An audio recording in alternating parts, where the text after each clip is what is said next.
Welcome to Technical Education. Hello friends, my name है आन मौर्य। आज हम बेसिकली एनर्जी कंजर्वेशन का एक नया सब्जेक्ट स्टार्ट करने वाले हैं। बेसिकली जो आज का सब्जेक्ट है वो हमने इस वजह से चूज किया बिकॉज आज के जो सब्जेक्ट है एनर्जी कंजर्वेशन वो common to all branches. It means इसको मैकेनिकल वाले भी पढ़ते हैं, सिविल वाले पढ़ते हैं, इलेक्ट्रॉनिक्स, इलेक्ट्रिकल, सारी ब्रांच में ये सब्जेक्ट पढ़ाया जाता है बिकॉज इसका एक अलग अपना इम्पोर्टेंस है। Because energy conservation it means actually हम लोग क्या है इंजीनियरिंग फील्ड से जुड़ने वाले हैं। तो अब क्या है मैक्सिमम जितनी भी एनर्जी कंज्यूम होती है हमारी, चाहे वो मशीनरीज के थ्रू हो या फिर अदर डिवाइसेस के थ्रू हो, तो वहां पे हम ही एनर्जी को क्या है रेगुलेट करने वाले हैं, यूज करने वाले हैं, कंट्रोल करने वाले हैं। तो अब ये सब्जेक्ट हमारे लिए बहुत इंपॉर्टेंट हो जाता है बिकॉज जितनी अमाउंट ऑफ एनर्जी हमारी कंट्रीज में प्रोड्यूस होती है उसको हम ही क्या है एक तरीके से कंट्रोल करेंगे। तो क्यों इसी वजह से ये हमारा सब्जेक्ट कंपलसरी सब्जेक्ट है, क्योंकि हम लाइट को कहाँ कहाँ पे इफेक्टिवली यूज कर पाएंगे, लॉसेस को मिनिमाइज कर पाएंगे। तो इस वजह से ये सब्जेक्ट काफी ज्यादा इंपॉर्टेंट हो जाता है हम लोगों के लिए। तो हम लोग क्या है इस सब्जेक्ट को एक थियोरेटिकल बेस्ड ना पढ़ते हुए अपने खुद के बेनिफिट के पॉइंट ऑफ व्यू से भी पढ़ेंगे, कंट्री के बेनिफिट के पॉइंट ऑफ व्यू से पढ़ेंगे और इन्वायरमेंट के पॉइंट ऑफ व्यू से भी पढ़ेंगे। हम अपने बेनिफिट से कैसे, बिकॉज हम क्या घर में लाइट आती है तो हम कौन कौन से ट्रिक्स एंड टिप अप्लाई करके अपनी जो लाइट यूज कर रहे हैं उसको कम से कम यूज करेंगे, तो हमारा इलेक्ट्रिसिटी का बिल कम आएगा। तो इस वजह से हमारा क्या है कम से कम हम क्या है एक तरीके से लाइट को सेव करेंगे और अपने पैसे भी बचाएंगे। कंट्री को किस तरीके से बेनिफिट पहुंचा सकते हैं, जब हमारा जो भी एनर्जीज के रिसोर्सेज यूज हो रहे हैं, जस्ट लाइक हमारा पेट्रोलियम हो रहा है, तो हम उसे क्या फॉरेन कंट्रीज से मंगाते हैं, तो हमारा काफी ज्यादा अमाउंट क्या है स्पेंड होता है, अदर कंट्री को देना पड़ता है। तो इस वजह से अगर हम इफेक्टिवली यूज करें, कंजर्व करें अपनी एनर्जीज को क्या है, तो इस तरीके से हम अपनी कंट्रीज की जो भी इकोनॉमी है उसमें क्या है एक तरीके से बेनिफिट पहुंचा सकते हैं। थर्ड पॉइंट ऑफ व्यू हमारा इन्वायरमेंट के पॉइंट ऑफ व्यू से है। बिकॉज जो भी एनर्जी यूज होती है उसमें क्या है कि जस्ट लाइक मान लो कि हम इलेक्ट्रिसिटी जनरेट कर रहे हैं थर्मल पावर प्लांट से कोल का यूज करके, तो क्या है कोल की बर्निंग करते हैं तो उसमें बहुत सारी हार्मफुल गैसेस निकलती हैं जो कि क्या है इन्वायरमेंट को एक तरीके से नुकसान पहुंचाती हैं। तो अगर हम जितनी अमाउंट ऑफ एनर्जी जनरेट की गई है थर्मल पावर प्लांट से उसको अगर परफेक्टली यूटिलाइज कर लें, मतलब उसके लॉसेस कम से कम हो पाए, तो हम एक तरीके से इन्वायरमेंट को भी क्या है प्रोटेक्ट कर सकते हैं, उसको कम हार्म कर सकते हैं। तो इस तरीके से हम इन्वायरमेंट को भी बेनिफिट पहुंचा सकते हैं। तो इसी वजह से ये सारे फैक्टर इन्वॉल्व थे जिसके वजह से हमने सोचा कि ये सब्जेक्ट को चूज करते हैं और एकदम point two point deep discussion के साथ इसको पढ़ते हैं और समझते हैं, जिससे हम अपना भी फायदा कर सकें, कंट्री का भी फायदा कर सकें और इन्वायरमेंट का भी फायदा कर सकें। तो चलिए आज के लेक्चर में हम इसका जो भी इस सिलेबस का स्ट्रक्चर डिजाइन किया गया है उसके बारे में डिस्कस करेंगे। फिर आने वाले लेक्चर्स में हर एक पॉइंट को एकदम डीप डिस्कशन के साथ समझेंगे और उसे पढ़ेंगे। तो चलिए कंटिन्यू स्टार्ट करते हैं। तो हमारा ये टर्म जो है हमारा बेसिक्स ऑफ एनर्जी,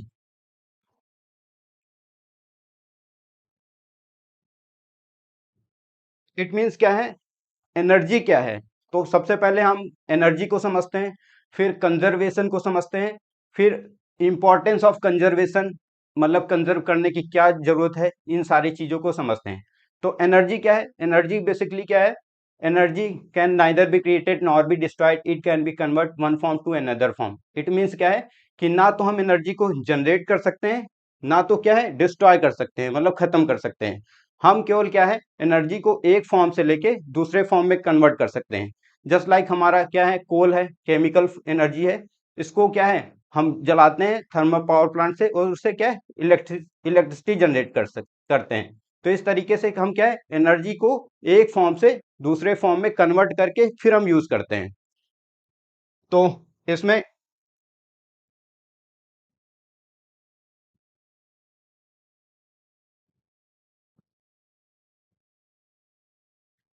इसमें इस चैप्टर में हम क्या पढ़ेंगे, classification of energy, primary and secondary energy. It means क्या है जो प्राइमरी एनर्जी क्या होती है, सेकेंडरी एनर्जी क्या होती है। प्राइमरी एनर्जी इट मीन्स क्या है जो भी हमारी नेचर में प्रेजेंट है, जैसे क्या है हमारा डीजल है, पेट्रोल एंड कोल जो रॉ फॉर्म में प्रेजेंट है। सेकेंडरी एनर्जी क्या है? उन्हीं प्राइमरीज एनर्जी को क्या है जो हम रिफाइन करते हैं और फिर हम क्या है अपने सिस्टम में यूज करते हैं, वो हमारी सेकेंडरी एनर्जी कहलाती है।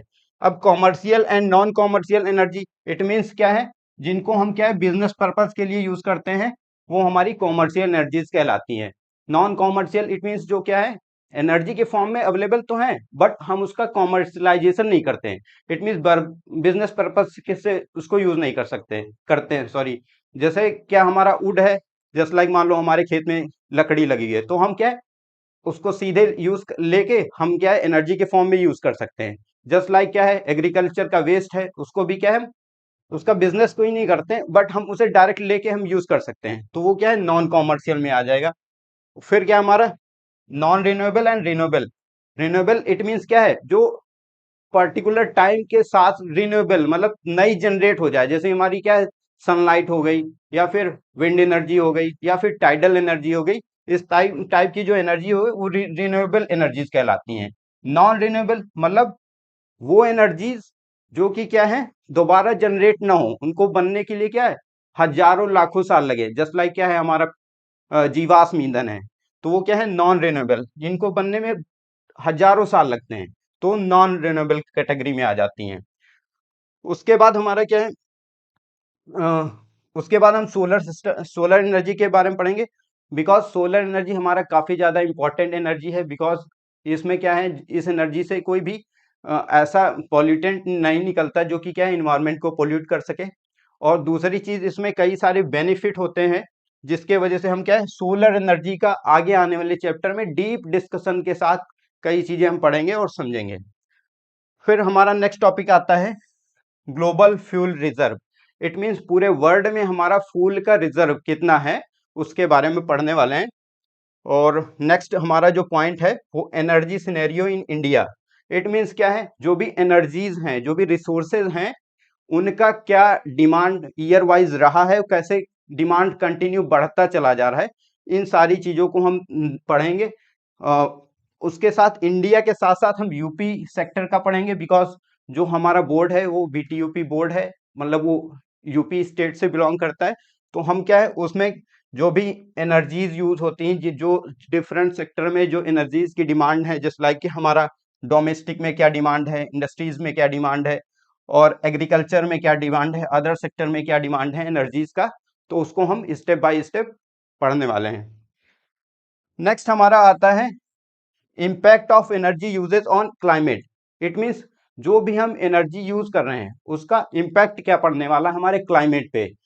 बिकॉज जब हम एनर्जी यूज करते हैं, कोई भी एनर्जी यूज करते हैं तो क्या है कुछ न कुछ हार्मफुल गैसेस हैं या फिर अदर चीजें निकलती हैं जो कि क्या है इन्वायरमेंट को एक तरीके से हार्म करती हैं। जैसे हमारा ग्लोबल वार्मिंग है तो ये इसका एग्जाम्पल है। बिकॉज जैसे जैसे एनर्जी यूज करते हैं तो वैसे वैसे अर्थ का टेम्परेचर बढ़ता है, तो अर्थ के टेम्परेचर के बढ़ने की वजह से बहुत सारी चीजें होती हैं जो कि क्या है हमें खुद डायरेक्टली हार्म करती हैं। जैसे अर्थ का टेम्परेचर बढ़ गया तो जिससे ग्लेशियर का मेल्टिंग होना बढ़ जाएगा, जिससे जो हमारे सी लेवल हैं उनका राइज अप होना बढ़ जाएगा, या फिर जो हमारा सी में वाटर का इवेपोरेशन रेट बढ़ जाएगा। जब इवेपोरेशन रेट ज़्यादा बढ़ जाएगा तो क्या ज़्यादा से ज़्यादा बारिश होगी जिससे बाढ़ आएगी। तो ये एनर्जी का जो हम यूज़ कर रहे हैं, बहुत सारी एनर्जी यूज़ कर रहे हैं, तो उसका हमारे क्लाइमेटिक पे क्या इम्पैक्ट पड़ेगा, ये सब हम पढ़ने वाले हैं। नेक्स्ट सेकेंड यूनिट में सेकेंड इन यूनिट में हम पढ़ने वाले हैं energy conservation and EC act 2001। It means क्या है कि जो हमारी एनर्जी कंजर्वेशन पे एक्ट बनाया गया जिसमें क्या है बहुत सारी चीज़ों को फोकस करके चीज़ों को इम्प्लीमेंट किया गया, जिसमें हम क्या है कि कैसे हम जितनी भी अमाउंट ऑफ एनर्जी प्रोड्यूस हुई है उसको उसको कैसे कंजर्व करें, कैसे क्या परफेक्टली यूटिलाइज करें, उसका जो वेस्टेज हो कम से कम हो पाए, मिनिमाइज कर पाए वेस्टेज को। तो हम ये सब क्या है एनर्जी कंजर्वेशन एक्ट में पढ़ने वाले हैं और इसके साइलेंट फीचर के बारे में पढ़ने वाले हैं। और उसके साथ साथ वो कौन से ऑर्गेनाइजेशंस हैं जो कि क्या है इसको इम्प्लीमेंट कराने में अपना रोल प्ले करते हैं, ये हम पढ़ने वाले हैं। उसके साथ साथ जो भी स्टैंडर्ड्स एंड लेवलिंग हैं जो भी हम इक्विपमेंट खरीदते हैं, जैसे हमारा एसी हो गया या फिर फैन हो गए, वो डिफरेंट स्टार रेटिंग के आते हैं, तो इनकी लेवलिंग के बारे में पढ़ने वाले हैं। फिर हमारा क्या है, थर्ड यूनिट आता है जिसमें क्या है, electrical supply system. It means क्या है कि जो भी electrical supply system, it means जो भी हम लाइट को प्रोड्यूस करते हैं या जनरेट करते हैं, किससे, जैसे जस्ट लाइक मान लो थर्मल पावर प्लांट से हमने लाइट को जनरेट किया, फिर उस लाइट को जनरेट करने के बाद ट्रांसमिशन करते हैं। आप लोगों ने देखा होगा बहुत सारी बड़ी बड़ी लाइनें दिखती हैं, जो कि क्या है, प्रोडक्शन सिस्टम से लेके ट्रांसमिशन सिस्टम तक वो क्या है, लाइट सप्लाई करी जाती है। फिर ग्रिड के थ्रू क्या है, वो डिस्ट्रीब्यूट करी जाती है डिफरेंट एरियाज में, जस्ट लाइक क्या रूरल एरियाज में या फिर इंडस्ट्रीज में या हॉस्पिटल में या कॉलेजेस में। तो वहां से क्या है, डिफरेंट एरियाज में क्या है, डिस्ट्रीब्यूट करी जाती है। तो वो क्या है, 3 स्टेप में करी जाती है। एक तो क्या है, जनरेशन सिस्टम होता है जो जनरेट करता है, फिर ट्रांसमिशन लाइन होती है, और फिर क्या है, थर्ड में आता है हमारी डिस्ट्रीब्यूशन लाइन आती है। तो इसके बारे में हम लोग पढ़ने वाले हैं, इसका लाइन डायग्राम पढ़ेंगे।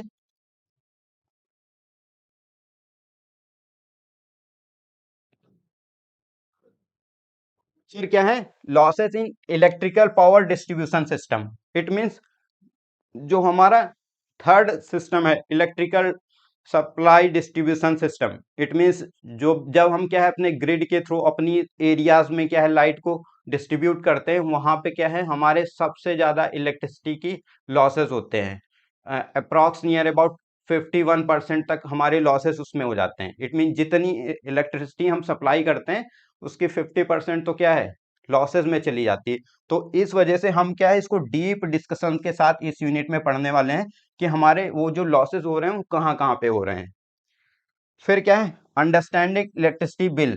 इट मीन्स क्या है, जो हमारा इलेक्ट्रिसिटी का बिल है उसको हम लोग समझने वाले हैं। उसमें क्या क्या पैरामीटर्स होते हैं, क्या क्या टैरिफ स्ट्रक्चर उसका होता है, अ, उसका जो कंपोनेंट्स का पावर क्या होता है, और पावर फैक्टर क्या होता है। पावर फैक्टर ये काफी काफी ज्यादा इंपॉर्टेंट टर्म है।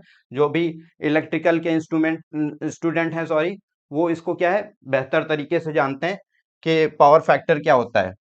तो इस तरीके से जो इलेक्ट्रिसिटी बिल होता है, वो हमारा डिपेंड करता है कि किस तरीके का कंज्यूमर है, उस हिसाब से उस पे क्या है, उसका टैरिफ प्लान बनाया जाता है। जस्ट लाइक मान लो कि कोई रूरल एरियाज का सिंपल जो कंज्यूमर है, सोसाइटी का बंदा है, तो उस पे क्या है, टैरिफ प्लान का जो लोड है या फिर जो चार्जेस हैं वो मिनिमाइज रखे जाते हैं।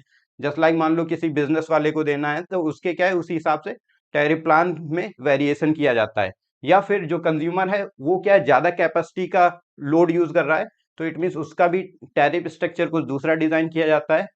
या फिर मान लो कि उसकी डिमांड के भी पे, तो ये सारी चीजें काफी इसमें चेंजिंग के साथ साथ हमारा जो इलेक्ट्रिसिटी का बिल है वो जनरेट होके आता है। तो हमें इस पे क्या है, एकदम बेहतर अंडरस्टैंडिंग बनानी है और समझना है कि कैसे हमारा इलेक्ट्रिसिटी का बिल जो हमारे घर पे आता है, वो आखिर कैसे बन के आता है, किसके क्या पैरामीटर्स होते हैं। फिर नेक्स्ट स्टेप में हम लोग ट्रांसफार्मर के बारे में पढ़ने वाले हैं। इट मीन्स जो भी लाइट हमारी सप्लाई होती है, वो क्या है, ट्रांसफार्मर के थ्रू होती है। तो उसमें क्या है, कितने, उसका पहले हमारा ट्रांसफार्मर क्या होता है, उसका इंट्रोडक्शन पार्ट पढ़ने वाले हैं।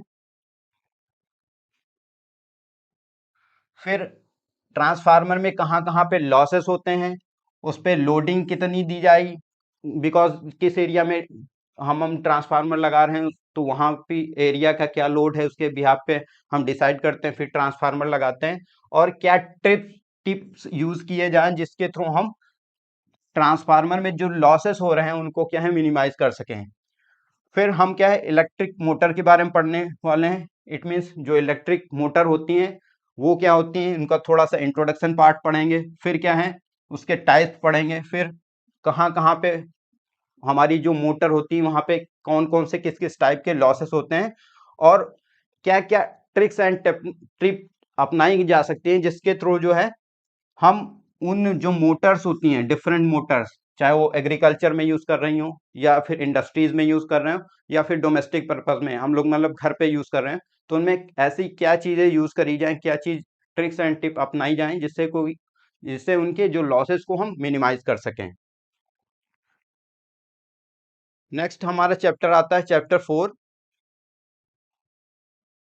जिसमें हम energy efficiency in electrical utilities, it means जो हमारी इलेक्ट्रिकल यूटिलिटीज हैं उनमें हम उसकी एनर्जी इफिशियंसीज के बारे में पढ़ने वाले हैं कि जस्ट लाइक इलेक्ट्रिकल यूटिलिटीज क्या होती हैं, कि जस्ट लाइक हमारी जो मोटर्स हो गई और हमारी पंप्स हो गए, कंप्रेसर हो गए, और HVAC इट मीन्स क्या है, heating ventilation and air conditioning, जो हम एनवायरनमेंट को क्या है कंफर्ट जोन बनाने के लिए बनाते हैं, जैसे AC यूज करते हैं घर पे, एयर कंडीशनिंग यूज करते हैं, या फिर अगर कोई ऐसी कंट्री है जहाँ पे क्या है वो ठंडी कंट्री है, तो वहाँ पे क्या हीटिंग के थ्रू हम इन्वायरमेंट को कंफर्ट जोन में बनाने वाले होते हैं, तो वहाँ पे जो इंस्ट्रूमेंट यूज होते हैं उनको क्या कहते हैं, इलेक्ट्रिकल यूटिलिटीज बोलते हैं। तो पंप हो गया हमारा, कंप्रेसर हो गया, और जो हमारी AC सिस्टम हो गई।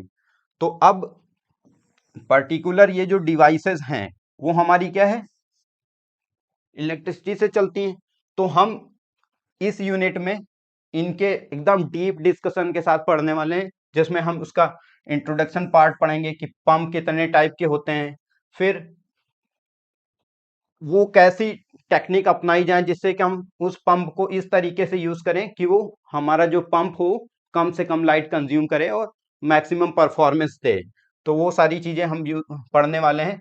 और जो हमारे पंप एग्रीकल्चर सेक्टर में यूज होते हैं उनमें क्या क्या ड्रॉबैक्स होते हैं, क्या क्या ट्रिक ऐसी अपनाई जाए जिससे क्या है हम वहां पे क्या है कि जो एनर्जी को परफेक्टली यूटिलाइज कर पाए, जिससे हम, बिकॉज ये एग्रीकल्चर सेक्टर इसमें स्पेशली क्यों ऐड किया गया है, बिकॉज इंडिया में जो टोटल लाइट का प्रोडक्शन होता है उसका 20% अकेले एग्रीकल्चर सेक्टर में ये पंपिंग कवर कर लेता है। इतनी ज्यादा जो हमारे फार्मर्स हैं वो सिंचाई करते हैं, तो ये काफी बड़ा चीज है। अगर हम इस पे फोकस करते हैं तो हम जो लॉसेस हो रहे हैं उनको काफी कम कर सकते हैं। तो ये एक स्पेशल टॉपिक इसमें इंक्लूड किया गया है, तो इसको भी हम काफी डीप डिस्कशन के साथ पढ़ने वाले हैं, और वो कौन सी ट्रिप्स यूज करी जाए जिसके थ्रू हम एनर्जी सेव कर सकें पंप में। ओके, नेक्स्ट हमारा जो आता है कंप्रेसर आता है। तो जो कंप्रेसर होते हैं हम क्या है डिफरेंट इंडस्ट्रीज में और डिफरेंट जगह पे यूज करते हैं। जस्ट लाइक मान लो इंडस्ट्रीज है तो उसमें क्या कंप्रेस्ड एयर की रिक्वायरमेंट होती है काफी जगहों पे। तो इस तरीके से हम जो डिफरेंट टाइप ऑफ कंप्रेसर के बारे में पढ़ेंगे और उनको क्या है किस तरीके से यूज किया जाए जिससे हम क्या है जो लॉसेस हो रहे हैं उनको मिनिमाइज कर सकें और अपनी लाइट को सेव कर सकें। इस और नेक्स्ट हमारा टॉपिक आता है energy conservation in HVAC, it means हमारा AC सिस्टम में आता है, हीटिंग वेंटिलेशन एयर कंडीशनिंग में। तो हम ऐसी कौन कौन से तरीके अपनाएं जिससे क्या हमारा लाइट कम से कम कंज्यूम होए। नेक्स्ट हमारा आता है lighting and DG system. Lighting and DG system it means जो कि हम लाइटिंग के लिए यूज करते हैं, जैसे लाइक मान लो कि पहले यूज करते थे हम क्या एक बल्ब आता था पहले, आप देखे होंगे कि पीले कलर का। तो उस तरीके से हम और क्या मरकरी आती थी, बहुत सारी लाइटें आती थी जिनमें जो है काफी ज्यादा इलेक्ट्रिकल जो एनर्जी हम सप्लाई करते थे तो काफी ज्यादा हीट में वो लॉसेस हो जाते थे। तो लाइट में हमें कम से कम एनर्जी मिल पाती थी। अब जैसे जैसे टेक्नोलॉजी का एडवांसमेंट हो रहा है वैसे वैसे हम देख रहे हो क्या है ट्यूबलाइट यूज करने लगे, फिर उसके बाद CFL यूज करने लगे, तो इनमें क्या है कम से कम लॉसेस होते हैं। तो इस तरीके से हम पूरा लाइटिंग सिस्टम में उसका बेसिक डेफिनेशन से लेके जो कुछ टर्मिनोलॉजी है उनको पढ़ते हुए और उनको क्या है उनकी पूरी एक स्टार्टिंग हिस्ट्री से लेके लास्ट तक चीजों को समझने वाले हैं और पढ़ने वाले हैं, और कैसा हमारा लाइटिंग सिस्टम काम करता है इसको भी समझने वाले हैं। तो इस तरीके से हम पूरा लाइटिंग सिस्टम कवर अप करने वाले हैं इस यूनिट में। नेक्स्ट हम आता है DG system. DG system it means क्या है, जो हमारी लाइट चली जाती है तो उसको बैकअप देने के लिए DG सेट लगाया जाता है, मतलब डीजल के थ्रू जो जनरेटर सिस्टम, जनरेटर आप लोग सुने होंगे ना कि जनरेटर स्टार्ट कर दिया गया और लाइट की सप्लाई दे दी गई। जैसे लाइक मान लो कोई इंडस्ट्री रन कर रही है उसे और अचानक पावर कट हो गया तो क्या है हम बड़े बड़े जनरेटर आते हैं उनके उनके थ्रू हम क्या है उस सप्लाई को मेंटेन कर पाते हैं जिससे हमारा प्रोडक्शन हमारा प्रभावित ना हो। तो हम DG सेट सिस्टम के बारे में पढ़ेंगे, उसका इंट्रोडक्शन पढ़ेंगे और हम उस पे लोडिंग के बारे में पढ़ेंगे और वो कैसे कहाँ कहाँ पे उससे उसमें लॉसेस को हम मिनिमाइज कर सकते हैं, उस चीज़ के बारे में समझेंगे। ओके, तो नेक्स्ट हमारा आता है energy efficiency in thermal utilities. It means ये चैप्टर हमारा पूरा का पूरा बेस्ड है जो हमारा थर्मल पावर प्लांट में हम जो कोल होता है, कोल मतलब केमिकल एनर्जी को हम बर्न करा के क्या है उससे स्टीम प्रोड्यूस करते हैं, फिर उससे टरबाइन चला के हम क्या है इलेक्ट्रिसिटी जनरेट करते हैं। तो वहां पे हमारा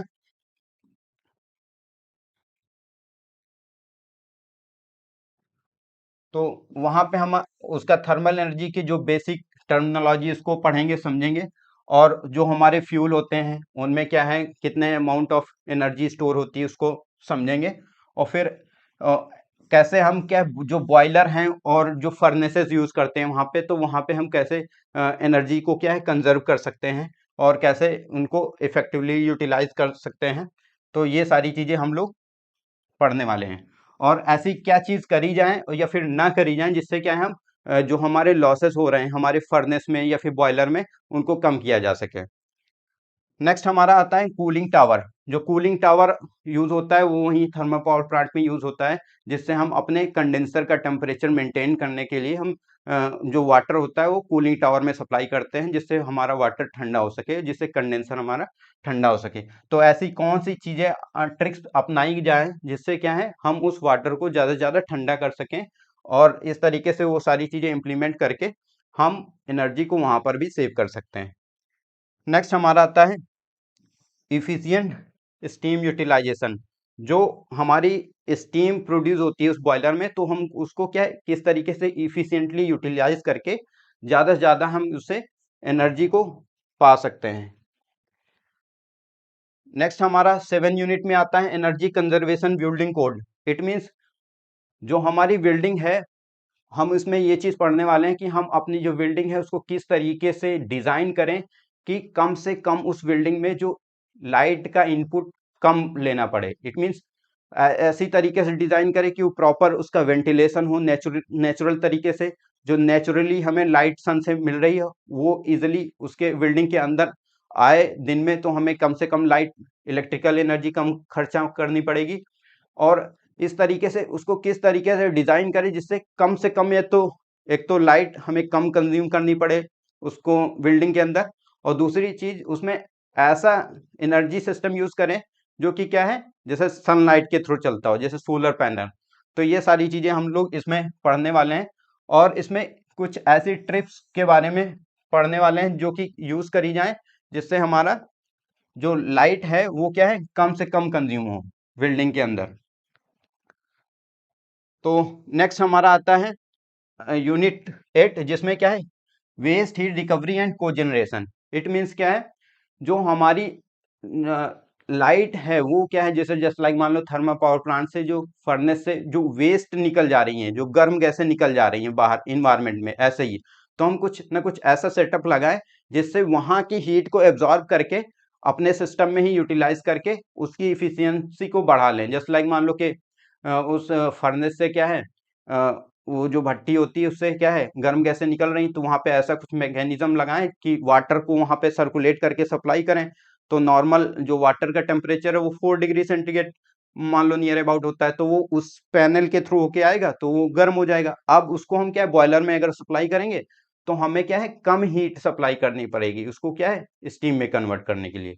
तो इस तरीके से हम क्या है waste heat recovery and cogeneration, ये ट्रिक्स एंड टिप को अप्लाई करके भी वहां पे हम एनर्जी को क्या है कंजर्व कर सकते हैं।